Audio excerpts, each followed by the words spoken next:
नमस्कार। आज हम बात करेंगे भारत के महान अधिवक्ता, भारत के महान संविधान, महान पत्रकार, महान सामाजिक चिंतन, महिलाओं के उद्धारक, करोड़ों शोषित वंचित समाज के उद्धारक, करोड़ों दिलों के धड़कन, करोड़ों मजदूरों के घरों के चिराग, परम पूज्य भारत रत्न बोधिसत्व बाबा साहब डॉक्टर B.R. अम्बेडकर के परिनिर्वाण दिवस पे, जिन्होंने अपनी कलम की ताकत से भारत के उन सभी वर्गों को एक साहस और एक जुनून दिया जिससे उन्होंने अपनी लड़ाई बखूबी तरीके से लड़ा। ये नज़र डालते हैं 6 दिसंबर 1956 को, जिस दिन बाबा साहब का परिनिर्वाण हुआ था। संस्कार बंबई में होगा, जिस सुनते ही शहरों और गांवों से लाखों लोग बंबई आने लगे। बाबा साहब अब संसार से आखिरी विदा ले रहे थे। अंतिम यात्रा दादर चौपाटी पहुंची।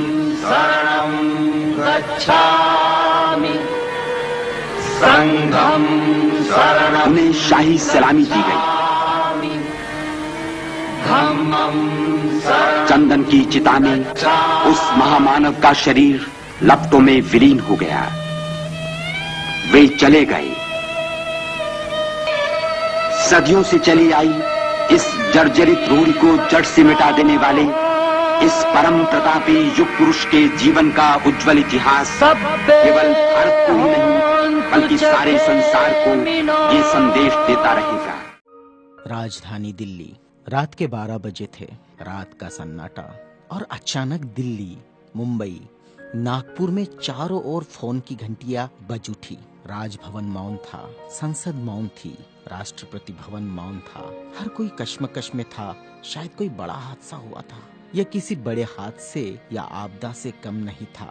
कोई अचानक हमें छोड़कर चला गया था, जिसके जाने से करोड़ों लोग दुख भरे आंसुओं से विलाप कर रहे थे। देखते ही देखते मुंबई की सारी सड़कें भीड़ से भर गई। पैर रखने की भी जगह नहीं बची थी मुंबई की सड़कों पर, क्योंकि पार्थिव शरीर मुंबई लाया जाना था और अंतिम संस्कार भी मुंबई में ही होना था। नागपुर, कानपुर, दिल्ली, चेन्नई, मद्रास, बेंगलोर, पुणे, नासिक और पूरे देश से मुंबई आने वाली रेलगाड़ियों और बसों में बैठने को जगह नहीं थी। सब जल्द से जल्द मुंबई पहुंचना चाहते थे और देखते ही देखते अरब सागर वाली मुंबई जनसागर से भर गई। कौन था यह शख्स जिसके अंतिम दर्शन की लालसा में जन सैलाब रोते बिलखते मुंबई की ओर बढ़ रहा था? देश में यह पहला प्रसंग था जब बड़े बुजुर्ग छोटे छोटे बच्चों जैसे छाती पीट पीट कर रो रहे थे। महिलाएं आक्रोश कर रही थी और कह रही थी, मेरे पिता चले गए, अब कौन है हमारा यहाँ। चंदन की चिता पर जब उसे रखा गया तो लाखों दिल रुदन से जल रहे थे। अरब सागर अपनी लहरों के साथ किनारों पर थपकता और लौट जाता, फिर थपकता, फिर लौट जाता। शायद अंतिम दर्शन के लिए वह भी जोर लगा रहा था। चिता जली और करोड़ों लोगों की आंखें बरसने लगी। किसके लिए बरस रही थी ये आंखें? कौन था इन सब का पिता? किसकी जलती चिता को देखकर जल रहे थे करोड़ों दिलों के अग्निकुंड? कौन था यह जो छोड़ गया था इनके दिलों में आंधिया? कौन था वह जिसके नाम मात्र लेने से गरज उठती थी बिजलियां, मन से मस्तिष्क तक दौड़ जाता था ऊर्जा का प्रवाह? कौन था वह शख्स जिसने छीन लिए थे खाली काश से इनके हाथों से और थमा दी थी कलम लिखने के लिए एक नया इतिहास? आंखों में बसा दिए थे नए सपने, ओठों पर सजा दिए थे नए तराने, धमनियों से प्रवाहित किया था स्वाभिमान अभिमान को, दास्यता की जंजीरें तोड़ने के लिए दिया प्रज्ञा का शस्त्र। चिता जल रही थी अरब सागर के किनारे और देश के हर गांव के किनारे में जल रहा था एक स्मशान। हर एक शख्स की आंखों में और दिल में भी, जो नहीं पहुंच सका था अरब सागर के किनारे, एक टक देख रहा था वह उसकी प्रतिमा या गांव के उस झंडे को जिसमें नीला चक्र लहरा रहा था, या बैठा था भूख प्यास भूल कर अपने समूह के साथ उस जगह जिसे वो बुद्ध विहार कहता था। क्यों गांव शहर में सारे समूह भूखे प्यासे बैठे थे उसकी चिता की आग ठंडी होने का इंतजार करते हुए? कौन सी आग थी जो वह लगाकर चला गया था?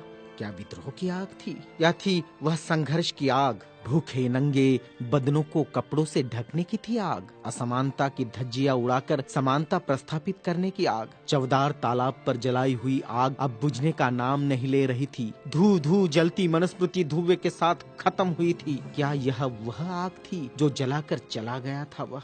सारे ज्ञानपीठ, स्कूल, कॉलेज मरुभूमि जैसे लग रहे थे। युवा युवतियों की कलकलाहट आज मौन थी, जिन्होंने हाथ में कलम थमाई, शिक्षा का महत्व समझाया, जीने का मकसद दिया, राष्ट्र प्रेम की ओतप्रोत भावना जगाई। वह युगंधर, वह प्रज्ञा सूर्य काल के कपाल से ढल गया था। जिस प्रज्ञा तेज ने चेहरे पर रोशनियां बखेरी थी, क्या वह अंधेरे में गुम हो रहा था? बड़ी अजीब कश्मकश थी। भारत का महान पत्रकार, अर्थशास्त्री, दूरदृष्टा क्या दृष्टि से ओझल हो जाएगा? सारे मिलों पर ऐसा लग रहा था जैसे हड़ताल चल रही हो। सुबह शाम आवाज देकर जगाने वाली धुआं भरी चिमनियां भी आज चुपचाप थी।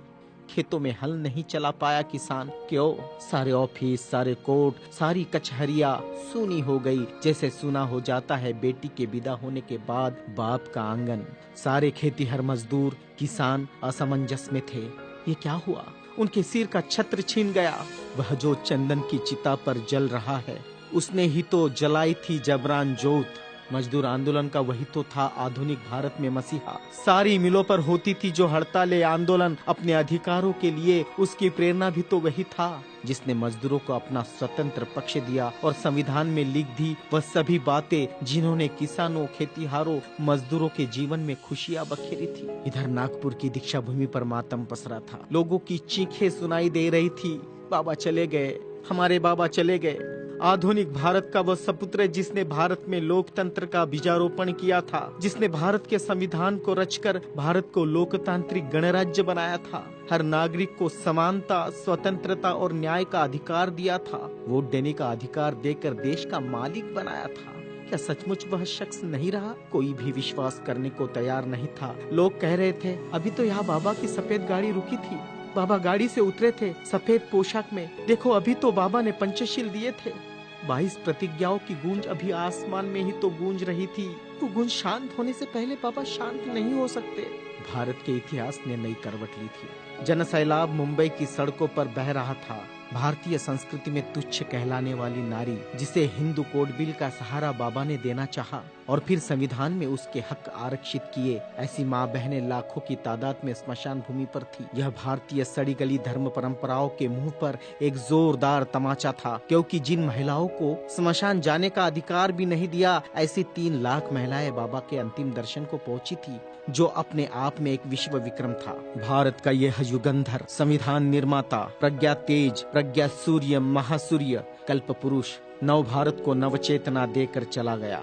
एक ऊर्जा स्रोत देकर, समानता, स्वतंत्रता, न्याय, बंधुता का पाठ पढ़ाकर, उस प्रज्ञा सूर्य की प्रज्ञा किरणों से रोशन होगा हमारा देश, हमारा समाज और हम। और पूरे विश्वास के साथ हम आगे बढ़ेंगे हाथों में हाथ लिए, मानवता के रास्ते पर, जहाँ कभी सूर्यास्त नहीं होगा, जहाँ कभी सूर्यास्त नहीं होगा, जहाँ कभी सूर्यास्त नहीं होगा। जय भीम, बाबा साहब अमर।